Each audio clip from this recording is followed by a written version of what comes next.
Devin Haney at Ryan Garcia nagkasundo na mag-rematch. Yun nga mga lods, Devin The Dream Haney at Ryan King Ray Garcia nagkasundo na mag-rematch sa second half ng 2025 at kasalukuyan na ngang inaayos ang kanilang muling paglalaban. Yung unang laban nila noong April 2024 kung saan 3 beses pinabagsak ni Ryan Garcia si Devin Haney at nakuha ni King Ray ang major upset decision victory. Pero sa kalaunan binaliktad ang resulta sa no contest pagkatapos magpositibo si Garcia ng performance enhancing drug na Ostarin kung saan nasuspende siya ng 1 taon at nagmulta ng $1.2 million.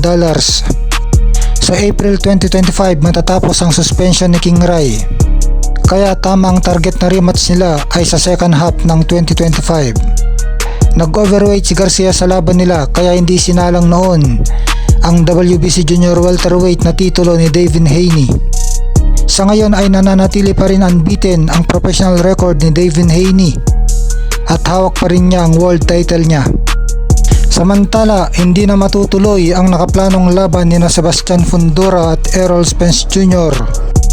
Ayon ito sa ESPN, wala naman sinabi kung ano ang dahilan.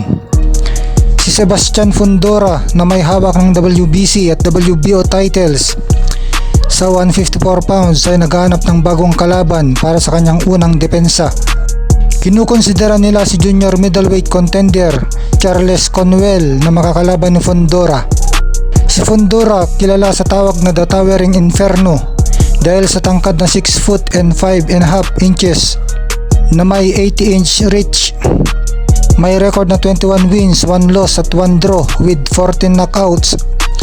27 years old ay napanalunan ng kanyang titulo sa pagtalo kay Tim Tszyu via split decision na upset.